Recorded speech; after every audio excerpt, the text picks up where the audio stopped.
رسوله الكريم اما بعد فقد قال الله تبارك وتعالى كما ورد في سورة الفتح اعوذ بالله من الشيطان الرجيم بسم الله الرحمن الرحيم سنة الله التي قد خلت من قبل ولن تجد لسنة الله تبديلا صدق الله العظيم. وعن عبد الله بن عمرو بن العاص رضي الله تعالى عنهما قال قال رسول الله صلى الله عليه وسلم ليأتين على أمتي ما أتى على بني إسرائيل حذو النعل بالنعل رواه الإمام الترمذي رحمه الله. رب اشرح لي صدري ويسر لي أمري واحلل عقدة من لساني يفقهوا قولي. اللهم ربنا الہمنا رشدنا واعذنا من شرور انفسنا. اللهم ارنا الحق حقا وارزقنا اتباعه وارنا الباطل باطلا وارزقنا اجتنابه. آمین یا رب العالمین. آپ کو یاد ہوگا کہ میں نے اپنی تالیف سابقہ اور موجودہ مسلمان امتوں کا ماضی، حال اور مستقبل کے ایک چیپٹر کی کچھ وضاحت کی تھی. آج میں اسی ضمن میں اور موضوع کو لے رہا ہوں، اور وہ ہے سابقہ امت مسلمہ اور موجودہ امت مسلمہ کے حالات میں مشابہت. یہ بات بنیادی طور پر جان لیجئے کہ اللہ نے یہ کائنات بنائی ہے تو اس کے کچھ کائناتی قوانین بھی ہیں، کونی کائناتی قوانین، اس کے تحت یہ کائنات چل رہی ہے. یہ ضرور ہے کہ ہم یہ مانتے ہیں کہ اللہ جب چاہے ان قوانین کے اندر دخل اندازی کر سکتا ہے، ان کے اندر کوئی تبدیلی کر سکتا ہے. مثلاً اس نے یہ قانون بنایا کہ آگ تو جلاتی ہے، یہ اس کا کام ہے، لیکن حضرت ابراہیم کو آگ نے نہیں جلایا اللہ کے حکم سے، یا نارو کونی بردن. تو یہ اللہ کا اختیار ہے. اس کو ہم کہتے ہیں معجزات. ہمارے ہاں کچھ لوگوں نے ان معجزات کا انکار کیا. سر سید احمد خان مرحوم اس کے سر خیل تھے. اس کے بعد ہمارے ہاں منکرین حدیث کا جو فکر پھیلا ہے تو اس میں معجزات کا انکار بھی شامل ہے. وہ سمجھتے ہیں کہ قانون جو ہے طبعی وہ بالکل اٹل ہے، اس میں کوئی تبدیلی نہیں آ سکتی، کوئی اس کے اندر رکھنا نہیں آ سکتا. لیکن نہیں، ہم مانتے ہیں قوانین ہیں، انہی کے تحت کائنات چل رہی ہے، لیکن اللہ جب چاہے اس کے اندر دخل اندازی کر سکتا ہے. Divine intervention. اس کے ہاتھ بند نہیں گئے ہیں، بلکہ یہ کہ قانون بنانے کے بعد البتہ یہ ضرور ہے کہ وہ روز روز نہیں اس میں انٹرونشن کرتا. یہ شاذ واقعات ہوتے ہیں. ہمیشہ تو ایسا نہیں ہوا کہ آگ نہ جلائے. وہ تو ایک ہی واقعہ ہوا جہاں تک ہمارے علم میں ہے. ورنہ تو موحدین تھے وہ حضرت عیسیٰ کے ماننے والے، جن کو کہ کھائیوں کے اندر قتل اصحاب الاخدود النار ذات الوقود اذ ہم علیہا قعود، ان کو جو ہے جلایا ہے، آگ کی طرف جلے. اسی طرح کچھ قوانین ہیں اخلاقی، مورل لاز، وہ بھی اس دنیا کے اندر ان قوانین میں تبدیلی نہیں ہوتی. پھر وہی بات، کہیں اللہ تعالیٰ کو خاص دخل دینا چاہے اس کا اختیار ہے، لیکن اخلاقی قوانین بھی ہیں کہ جن کے تحت یہ دنیا کا نظام چل رہا ہے. اور عام طور پر قوموں کے عروج اور زوال کے اندر ان اخلاقی قوانین کا بڑا دخل ہوتا ہے. اخلاق کو زوال آتا ہے تو قوم اور تہذیب جو ہے اس کو بھی زوال آ جاتا ہے. بہتر اخلاق والے لوگ پیدا ہوتے ہیں تو قوم کو اور تہذیب کو عروج حاصل ہوتا ہے. ایک تیسرا قانون یہ ہے کہ اللہ جو اپنے نبیوں کو بھیجتا رہا ہے، اور پھر ان نبیوں کے ماننے والوں پر اگر کوئی امت مشتمل ہوئی ہے تو اس کے قوانین کیا ہے، اس کے قواعد کیا ہے، یہ بھی معید ہے، یہ بھی سنت اللہ ہے.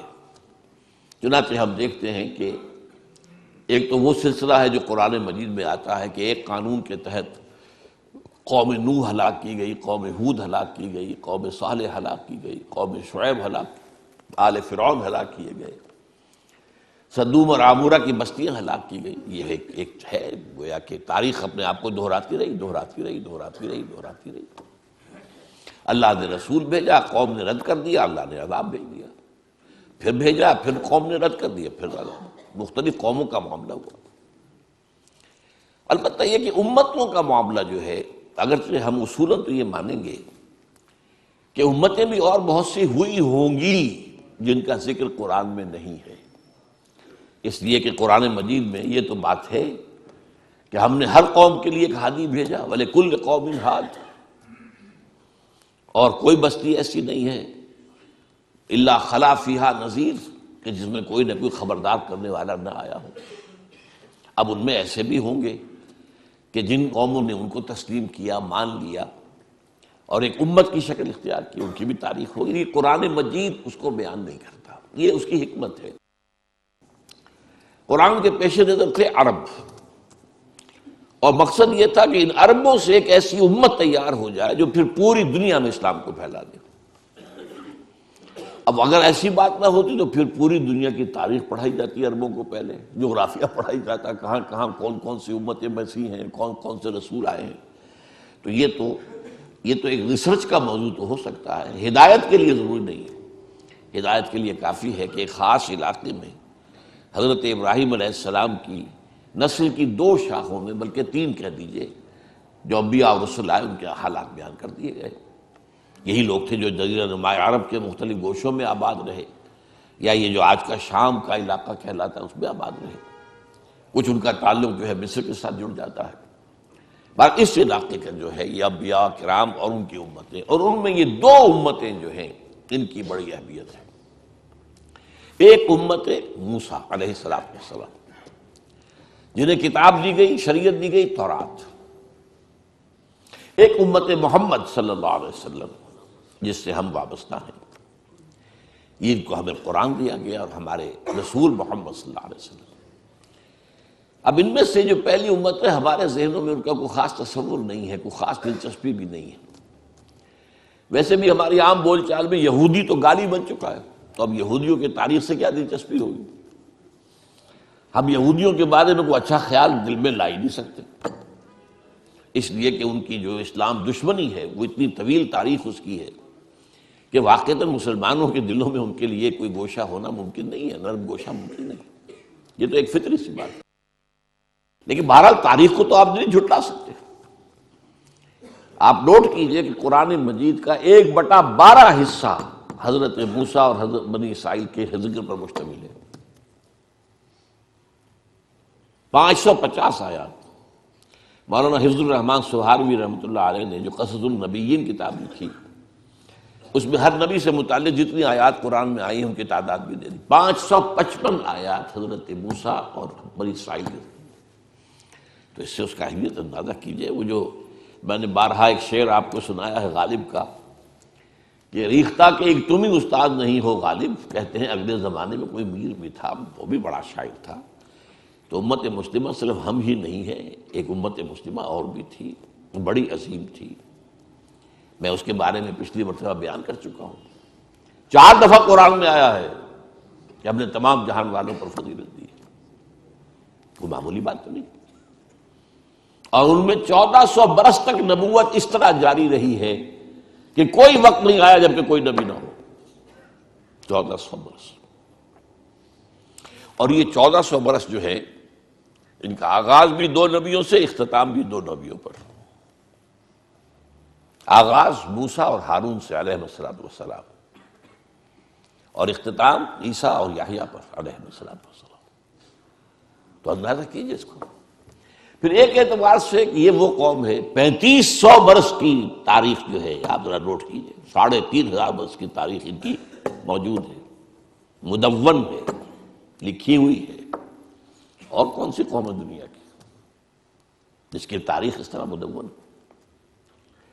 تو اب آج جو میں بیان کرنے لگا ہوں وہ یہ ہے کہ حضور نے فرمایا کہ مسلمانوں تمہارے اور ان کے مابین بہت مشابہتیں ہوں گی۔ یہ گویا کہ سنت اللہ جو ہے انبیاء کے بارے میں، رسولوں کے بارے میں، اور پھر ان کی امت میں جو صاحب امت رسول ہوں ان کی امتوں کے بارے میں بعض حقائق جو ہیں ان کو سمجھ لینا چاہیے کہ ان میں بڑی مشابہت ہے۔ مثلا میں نے ایک حدیث آپ کو سنائی، حضرت عبداللہ بن عمرو بن العاص رضی اللہ تعالی عنہما سے یہ مروی ہے اور ترمذی شریف میں ہے، لَيَأْتِيَنَّ عَلَىٰ أُمَّتِي مَا أَتَىٰ عَلَىٰ بَنِي إِسْرَائِيلَ حَذْوَ النَّعْلِ بِالنَّعْلِ، لازماً آ کر رہیں گے میری امت پر بھی وہ سب حالات جو بنی اسرائیل پر آئے، بالکل ایسے جیسے ایک جوڑے کی دو جوتیاں ایک دوسرے سے مشابہ ہوتی ہیں۔ اس میں فصاحت اور بلاغت کا بھی کمال ہے، ادبیت کا بھی کمال ہے اس حدیث میں۔ جوتوں کی مشابہت جو ہے یہ آپ ذرا غور کیجئے کہ جوتوں کو جوتے رکھے ہوئے ہیں تو ان میں پنجے کے رخ کے حساب سے فرق نظر آئے گا، تو یوں ہوں گے۔ تلوے ملا دیجئے تو بال برابر کا فرق نہیں ہوگا۔ تو ظاہر بات ہے کہ 2000 برس کا فصل ہے ان دو امتوں کے مابین، 2000 برس، تو حالات میں تو فرق و تفاوت تو ہوگا۔ اس امت کی تاریخ 1400 قبل مسیح سے شروع ہوتی ہے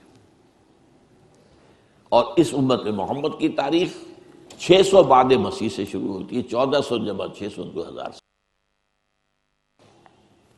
تو مشابہت ہے لیکن فرق بھی ہے، لیکن ایسا ہی ہے جیسے جوتوں کے درمیان اوپر سے دیکھو گے تو فرق نظر آئے گا رخ کے اعتبار سے، اور اگر تلوے جوڑ دو گے، ان بٹوین دی لائنز پڑھو گے تو تمہیں معلوم ہوگا حزب النعل بالنعل، جس کے لیے میں کہا کرتا ہوں کاربن کاپی جیسے ہوا کر، آج کل تو ختم ہوا کاربن پیپر وغیرہ، فوٹو اسٹیٹ اور یہ اور وہ نہ معلوم کیا کچھ ایجاد ہو گیا ہے۔ ایک زمانے میں تو کاربن پیپر ہوتا تھا، اس کے اوپر کاغذ رکھ کے لکھ رہے ہیں، نیچے بھی اتر آیا، اب اس میں فرق تو نہیں ہو سکتا کاربن کاپی کے اندر۔ تو اگر بٹوین دی لائنز دیکھیں گے تو کاربن کاپی۔ اچھا ایک اور پہلو کا بھی، وہ میرا آج کا اصل موضوع نہیں ہے لیکن میں اشارہ کر دوں۔ ایک تو یہ ہے کہ امت پر حالات کون سے وارد ہوں گے، وہ تو اس حدیث میں، امت میں کون سی گمراہیاں پیدا ہوں گی یہ ایک دوسرا موضوع ہے، یہ بھی قرآن مجید میں بیان ہوا ہے۔ یہ جو 10 رکوع ہیں، 5ویں رکوع سے لے کر 15ویں رکوع تک سورہ بقرہ کے، جس میں ایک طویل فرد جرم عائد کی گئی ہے بنی اسرائیل، تم نے یہ کیا، یہ کیا، یہ کیا، یہ کیا، یہ کیا، یہ کیا، جس کے نتیجے میں تم معزول کیے جا رہے ہو، اور اب تمہاری جگہ امت محمد کو ہم نصب کر رہے ہیں۔ اور اس سب کے اندر بٹوین دی لائن دیکھ لیجئے تو معلوم ہوگا ساری گمراہیاں جو وہاں پیدا ہوئی تھی یہاں بھی پیدا ہوئی، جموں کی تم، وہ بھی حزب النعل بالنعل ہے، اعتقادی، اخلاقی، ہر طرح کی وہ ساری گمراہیاں جو وہاں تھی یہاں بھی ہوئی۔ البتہ اس حدیث کے اندر اور ایک دوسری حدیث میں ایک نقشہ اور کھینچا گیا ہے۔ ایک حدیث ہے کہ جو مسند احمد کی ہے، لَتَتَّبِعُنَّ سُنَنَ مَنْ كَانَ قَبْلَكُمْ، تم لازماً اے مسلمانوں پیروی کرو گے انہی راستوں کی جن پر تم سے پہلے لوگ چلے تھے، حَتَّى لَوْ دَخَلُوا فِي جُحْرِ ذَهَبٍ لَدَخَلْتُمْ مَعَهُمْ، اگر وہ کسی گوہ کے بل میں گھسے تھے تو تم بھی گھسو گے۔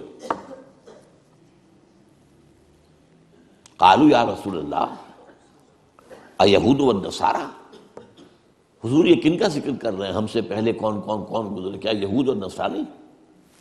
قال فمن اذن، اور نہیں تو اور کون، وہ نہیں تو کون؟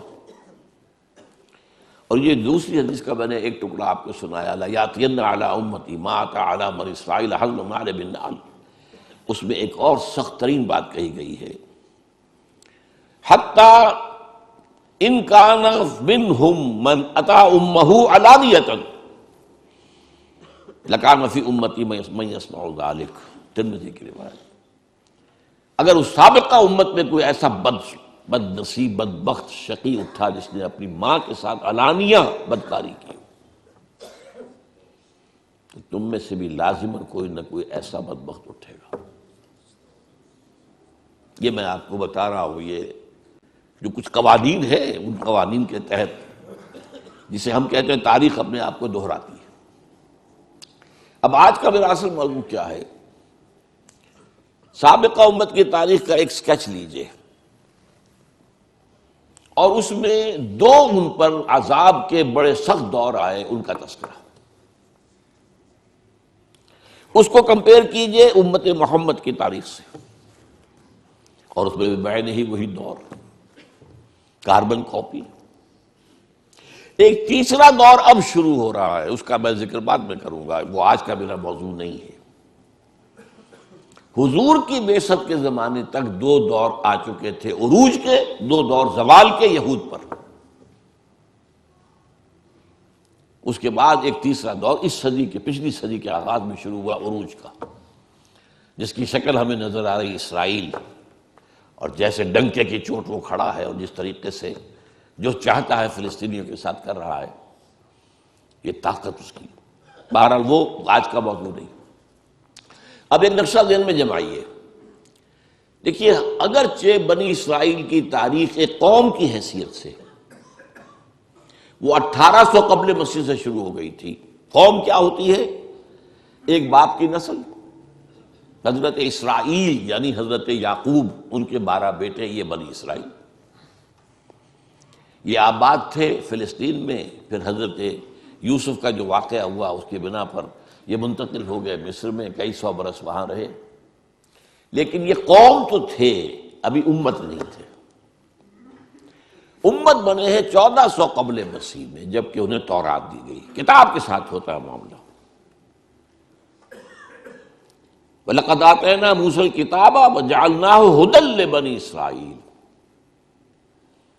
جب یہ بنی اسرائیل کو کتاب دے دی گئی، اب وہ امت ہے ایک، تو 1400 قبل مسیح سے تاریخ شروع ہوئی۔ اس میں ابتدائی دور ان کا جو ہے حضرت موسیٰ اور ہارون علیہ السلام کا، اس میں یہ واقعہ تو ہو گیا کہ آل فرعون ہلاک ہو گئے اور بنی اسرائیل مصریوں کی غلامی سے نکل کر اور صحرائے سینا میں آ گئے۔ لیکن اس کے بعد جب ان سے قتال کے لیے کہا گیا، اس کوڑا جواب دے دیا، تو 40 برس کی سزا تو انہیں نقد مل گئی کہ اب یہ ارض مقدس جو ہے فلسطین، جو انہیں ہم ابھی دے دیتے اگر یہ بزدلی نہ دکھاتے، اب یہ 40 برس تک حرام رہے گی۔ 40 برس کے بعد حضرت یوشع ابن نون خلیفہ اول حضرت موسیٰ کے، ان کی سرکردگی میں انہوں نے جنگ کی اور فلسطین فتح کیا۔ لیکن جو سب سے بڑی غلطی کی وہ یہ کہ ایک مرکزی حکومت قائم نہیں کی، 12 قبیلوں نے 12 حکومتیں بنا لی۔ کتنا چھوٹا سا تو علاقہ ہے، فلسطین کوئی بہت بڑا ملک تو نہیں، تو 12 حکومتیں۔ اب ان کا آپس میں جھگڑا، لڑائی، دنگا فساد، ایک دوسرے کے خلاف ایک دوسرے کی مدد، اور پھر ایک دوسرے کے خلاف مدد کے لیے باہر والوں سے، غیروں سے، مشرکین سے مدد لینا۔ تو یہ بہت تباہ ہو گئے تھے تقریباً 300 برس بعد حضرت موسیٰ کی۔ اس کے بعد پھر یہ ہے کہ انہوں نے جو اس وقت کے نبی تھے ان سے کہا کہ ہمیں کوئی سپہ سالار، کوئی بادشاہ ہمارا مقرر کر دیں تاکہ ہم جنگ کریں۔ اب تو حضرت طالوت کو اللہ تعالیٰ نے مقرر کیا، پھر ان کی جنگ ہوئی جس کا سورہ بقرہ میں ذکر ہے۔ حضرت داؤد نے جالوت کو قتل کیا۔ یہاں سے ان کا خلافت راشدہ کا دور شروع ہوتا ہے۔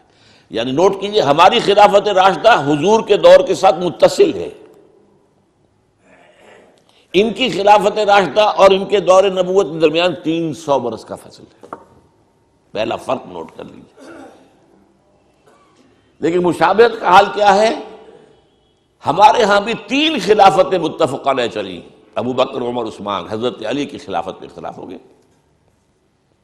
وہاں بھی 3، طالوت، داؤد، سلیمان، یہ 3 کا دور ہے، 100 برس کا۔ یہ ان کی خلافت راشدہ ہے۔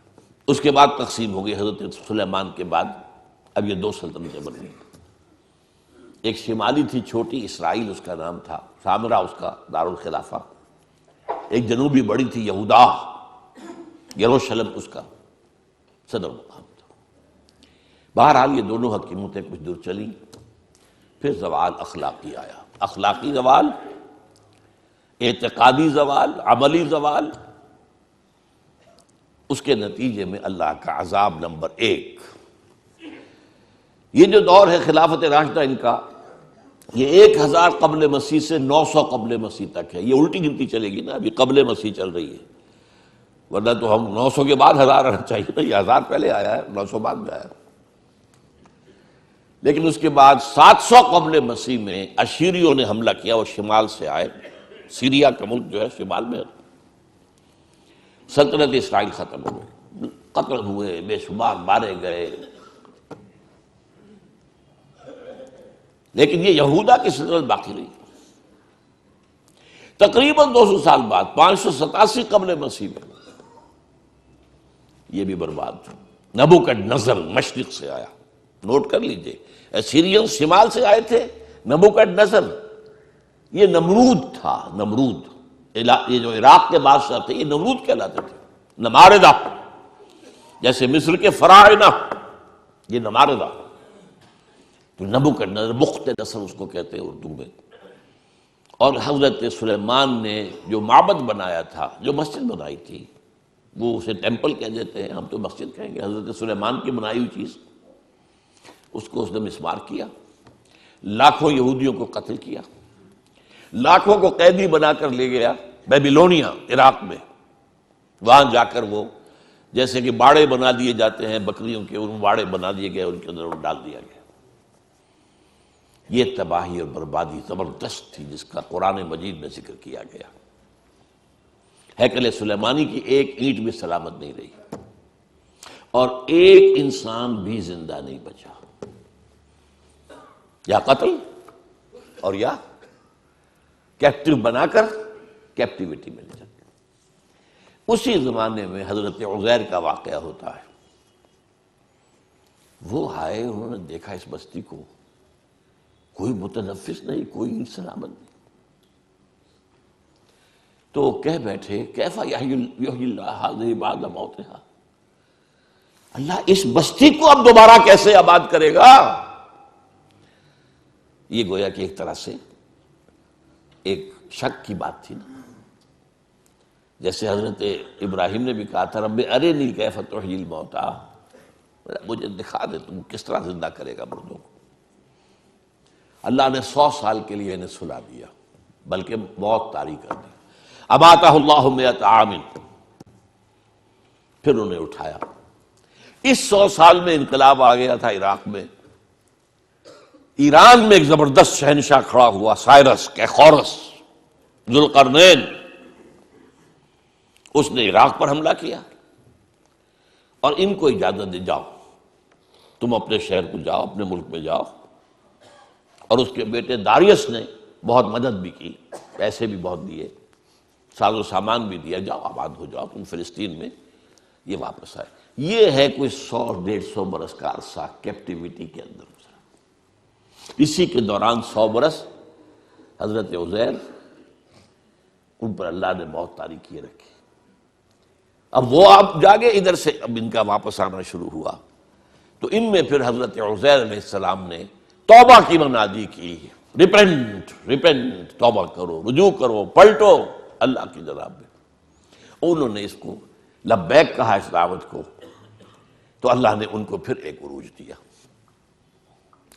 نوٹ کرتے جائے، پہلا عروج خلافت راشدہ ان کی، 1000 قبل مسیح سے 900 قبل مسیح تک۔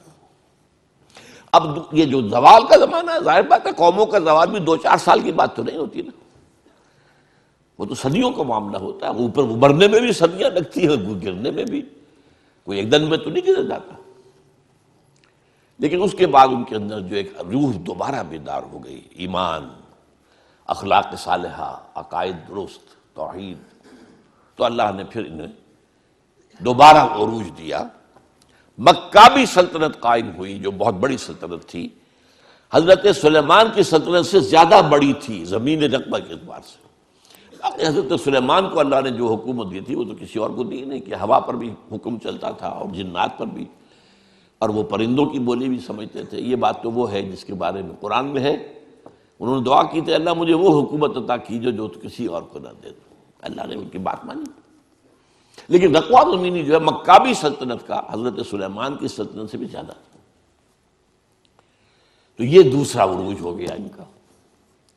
لیکن اب پھر دوبارہ زوال آیا، یہ تو ہے نا اوپر نیچے کا معاملہ، ہر کمال را زوال، یہ بھی اللہ کے قانون میں سے ایک ہے، ہر کمال کے بعد ایک زوال آتا ہے، ہر مد کے بعد ایک جزر ہے، ہر جزر کے بعد ایک مد ہے۔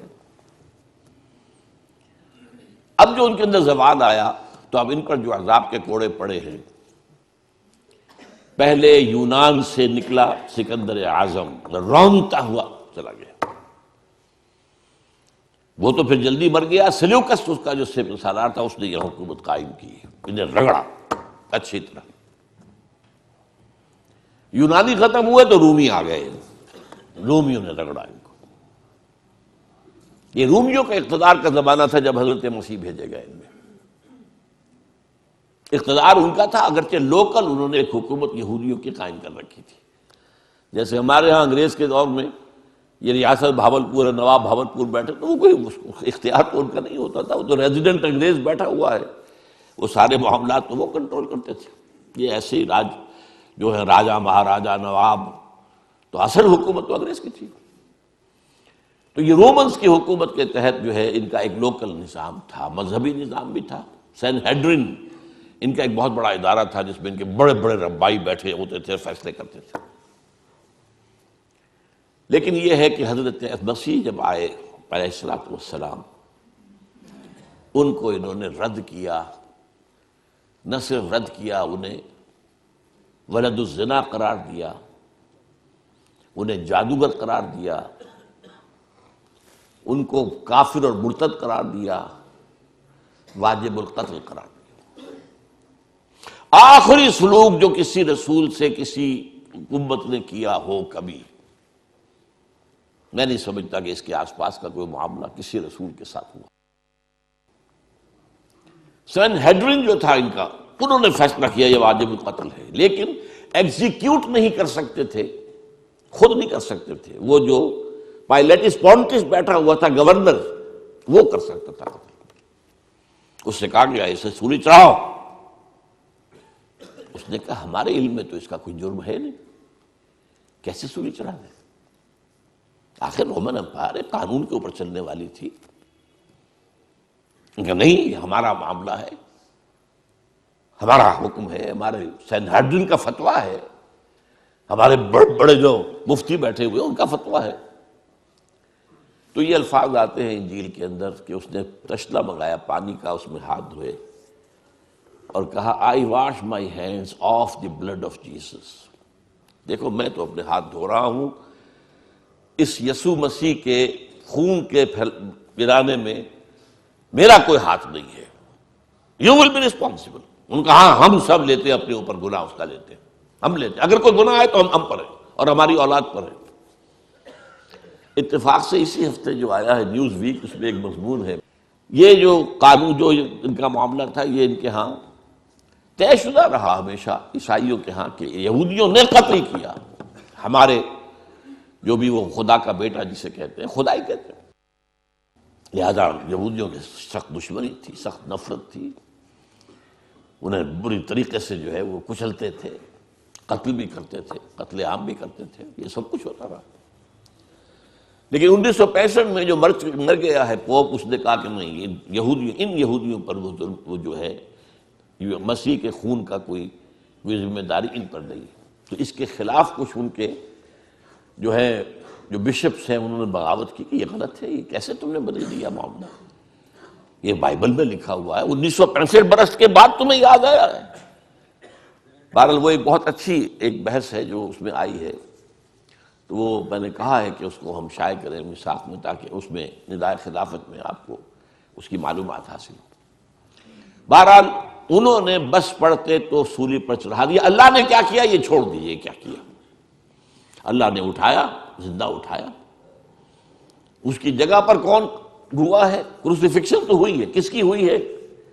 وہ سینٹ برنباس جو ہے حضرت مسیح کے حواریین میں سے ایک کی انجیل جو ہے ایونجیلیم برنابے، سینٹ برنباس کی انجیل، اس کے اندر واقعہ لکھا ہوا ہے کہ اصل میں جس حواری نے غداری کر کے پکڑوایا تھا، گرفتار کروایا تھا حضرت مسیح کو، اس کی شکل حضرت مسیح کی بنا دی گئی اللہ تعالیٰ نے، اور جب وہ فوجی داخل ہوئے ہیں رومی گرفتار کرنے کے لیے تو اس سے پہلے ہی اللہ کی طرف سے 4 فرشتے آئے ہیں، چھت پھٹی ہے اس کوٹھری کی اور وہ حضرت مسیح کو لے گئے۔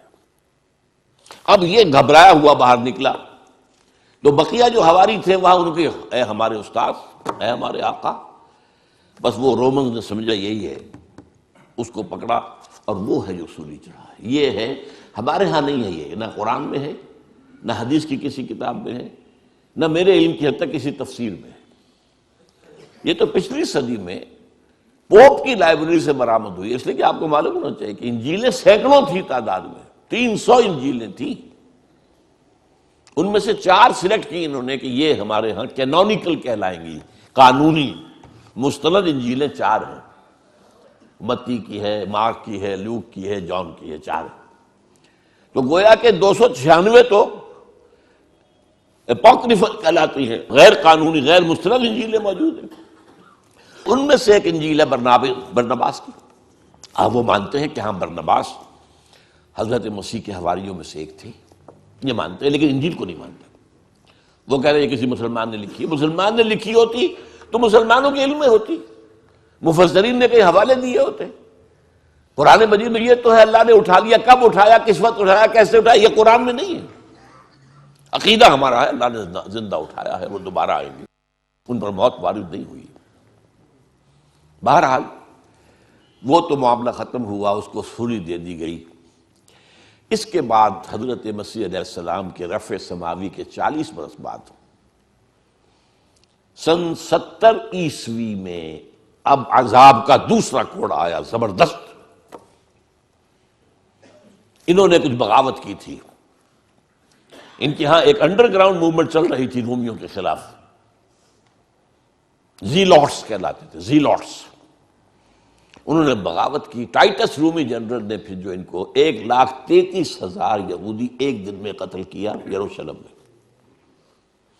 اور انہوں نے جو دوسرا بنا لیا تھا حضرت عزیر کے بعد علیہ الصلوۃ والسلام، دوسرا جو ان کا جو ہیکل سلیمانی، سیکنڈ ٹیمپل جسے کہتے، وہ گرا دیا اور یہودیوں کو نکال دیا گیا، نکل جاؤ یہاں سے، کوئی یہودی فلسطین میں نہیں رہے گا۔ یہ کہلاتا ہے ان کا ڈایاسپورا۔ اب یہ چلے گئے، کوئی روس میں چلے گئے، کوئی سینٹرل یورپ کے ملکوں میں چلے گئے، کوئی شمالی افریقہ میں چلے گئے، ترکی میں آ کے آباد ہو گئے، ہندوستان میں آ گئے، کراچی میں بھی ایک مجلس ہے سینیگوگ ان کی، مسجد بنی اسرائیل تالا لگا رہتا اس میں، لیکن معلوم ہوتا ہے یہاں بھی کوئی یہودی آ گئے تھے، اب کوئی نہیں ہے غالباً وہاں موجود۔ ایران میں تو اب بھی ہے بہت سے، اصفہان کے اندر بڑی ان کی حیثیت ہے، کاروبار تجارت وغیرہ میں ان کا بڑا دخل ہے، اور وہیں سے آتا بھی حدیث میں کہ 70,000 یہودی اصفہان سے دجال کے ساتھ شریک ہوں گے۔ ترکی میں ہے، ترکی میں بڑی عمدہ حیثیت میں ہے یہ، لیکن بہرحال فلسطین سے ان کا نکلنا ہوا 70 عیسوی، اور یہ کب تک جاری رہا؟ یہ 1917 عیسوی تک جاری رہا۔ کتنے ہو گئے؟ 1835 30 35 کتنے ہوں گے؟ ان کا داخلہ وہاں بند تھا۔ ہاں، جب حضرت عمر کے ہاتھوں فتح ہوا یروشلم اور عیسائیوں نے ہینڈ اوور کیا، انہوں نے شرط لگوائی، معاہدہ جو ہوا ہے، آپ یہاں کسی یہودی کو آباد نہیں ہونے دیں گے۔ حضرت عمر نے کہا ٹھیک ہے، یہاں آباد نہیں ہونے دیں گے، لیکن ان کو یہ اجازت ہوگی کہ وہ آئیں، اپنے مقامات مقدسہ کی زیارت کریں اور چلے جائیں۔ وہ کوئی جائیداد نہیں خرید سکیں گے، کوئی مکان، کوئی کھیت، کچھ نہیں۔ سیٹلمنٹ کی اجازت نہیں ہوگی۔ سیٹلمنٹ کی اجازت ہوئی ہے 1917 میں بالفور کے ذریعے، وہ میں پھر اس اگلی بحث میں بیان کروں گا کہ یہ کیا معاملہ ہوا، کس طور سے ہوا۔ یہ جو خاکہ بنا ہے، 2 عروج 2 زوال۔ پہلا عروج 1000 قبل مسیح سے 900 قبل مسیح تک ان کی خلافت راشدہ۔ پہلا زوال ایسیرینز کے ہاتھوں جو شمال سے آئے، نیبوکڈ نظر کے ہاتھوں جو مشرق سے آئے، تباہی اور بربادی۔ دوسرا عروج مکابی پاور، دوسرا زوال at the hands of the European powers, the Greeks and the Romans. یہ نقشہ اب دیکھیے نقشہ سنت امت مسلمہ کا.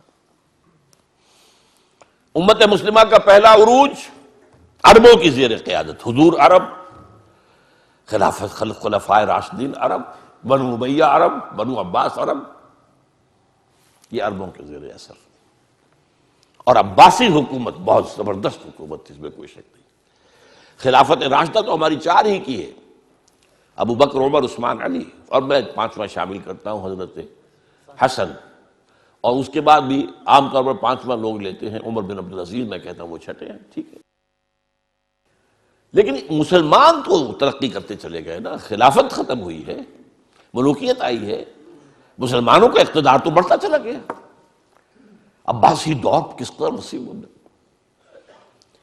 لیکن اس کے بعد اسی عباسی دور میں جب زوال آیا، اضمحلال آیا، اور بڑی سلطنتوں میں اضمحلال کیا آتا ہے کہ پہلے طوائف الملوکی ہو جاتی ہے. کہنے کو تو مرکزی حکومت قائم ہے، لیکن گورنرز جو ہے مختلف علاقوں میں یہ بیٹھے ہیں، یہ سلاطین ہیں، یہ راجے ہیں، یہ مہاراجا ہیں. جیسے مغل سلطنت کو 150 برس جو ہے لگے تھے ختم ہونے میں، اسی طریقے سے کئی 100 برس کا معاملہ ہے. لیکن پھر اب دیکھیے پہلا عذاب شمال سے آیا کروسیڈرز کے ہاتھوں، لاکھوں مسلمان قتل ہوئے، پورا میڈیٹرینین کا ایریا جو ہے تباہ و برباد ہوا.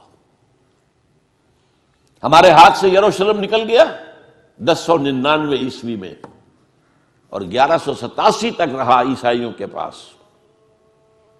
1187 میں کرد صلاح الدین ایوبی نے واپس لیا ہے. عرب مر چکے تھے، کھوکھلے ہو چکے تھے.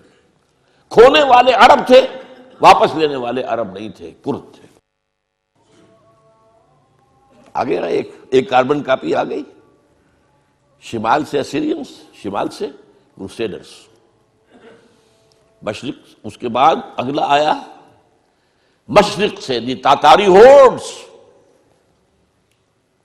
تاتاریوں کے حملے، جس میں پورا خراسان ختم ہوا، پورا ایران ختم ہوا، افغانستان کا بڑا حصہ ختم ہوا، عراق کا بھی آدھے سے زیادہ ختم ہوا.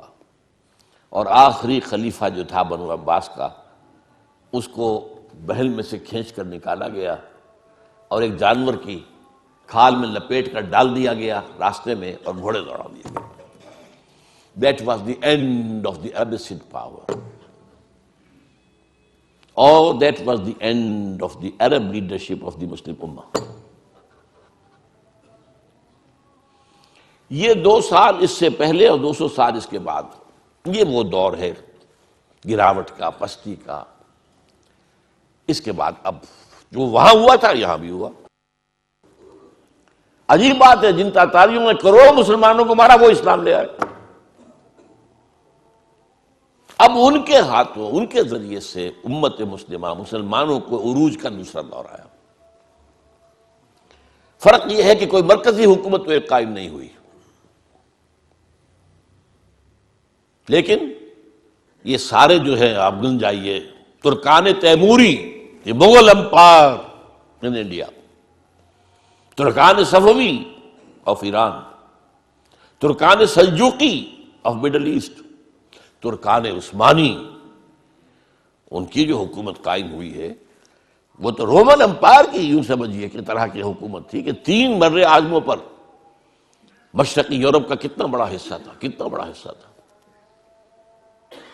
شمالی افریقہ، پورا مغربی ایشیا کا بڑا چنک یہ سلطنت عثمانیہ میں شامل تھا. یہ ہمارا دوسرا عروج کا دور ہے. لیکن پھر زوال آیا، ہر زوالے، ہر کمال زوالے. پھر گراوٹ آئی، پھر اخلاق گرے، پھر عقائد کے اندر مشرکانہ اوہام آئے، نئی سے نئی رسومات ایجاد کی گئی. اب جو زوال آیا وہاں کن کے ہاتھوں آیا تھا؟ European, Greeks and Romans. ہم پر آیا کن کے ہاتھوں؟ سب سے پہلے اسپینیئرز کے ہاتھوں. ہسپانیہ کے عیسائیوں نے مسلمان کی حکومت ختم کی وہاں پر اور تہس نہس کر دیا. 1258 میں فال آف بغداد ہوا ہے، اور 1492 میں فال آف گریناڈا سقوط غرناطہ، اور اس کے بعد 10-15 سال کے اندر اندر جہاں 800 برس تک مسلمانوں کی حکومت رہی تھی، ایک فرد بشر بھی مسلمان نہیں زندہ چھوڑا، either massacred اور burnt alive، یا جہازوں میں بھر بھر کے لے جا کر اور شمالی افریقہ کے ساحلوں پر ڈمپ، اور پھر یہاں سے طاقت کا واسکو ڈی گاما نے راستہ تلاش کیا، اور واسکو ڈی گاما کے راستے سے round the Cape of Good Hope پھر یہ مغربی یورپ کی طاقتیں آئیں، انڈونیشیا ختم ہوا، ہندوستان کی حکومت ختم ہوئی، ہوتے ہوتے 20ویں صدی کے آغاز میں آ کر پہلی جنگ عظیم کے بعد سلطنت عثمانیہ ختم ہو گئی۔ کہاں تھی کچھ پتہ نہیں۔ The great Ottoman Empire just vanished from the map of the world۔ آج کوئی بتا نہیں سکے گا کہاں ہوتی تھی۔ یہ عجیب تھی پچھلی صدی جو تھی 20ویں صدی۔ اگر آپ لوگ وقت کے ساتھ کچھ اپنا ذہنی ربط رکھتے ہوں، 20ویں صدی کے اندر 2 یہ کام ہوئے ہیں۔ اس کے پہلے حصے میں سلطنت عثمانیہ نسیم منسیہ، آخری حصے میں دی گریٹ سوویت یونین نسیم منسیہ۔ اب کوئی نہیں بتا سکتا سوویت یونین کہاں ہوتی تھی، نئے نقشوں میں کون بتا سکے گا؟ تو یہ 2 بڑے بڑے جو ہیں ختم ہوئے ہیں ایک صدی کے اندر۔ یہ ہے اصل میں لَيَأْتِيَنَّ عَلَىٰ أُمَّتِي مَا أَتَىٰ عَلَىٰ بَنِي إِسْرَائِيلَ حَسْبَ النَّعْلِ بِالنَّعْلِ۔ میری امت پر بھی وہ تمام حالات وارد ہو کر رہیں گے جو بنی اسرائیل پر ہوئے تھے، بالکل ایسے جیسے ایک جوڑے کی ایک جوتی دوسری جوتی سے مشابہ ہوتی ہے، کاربن کاپی۔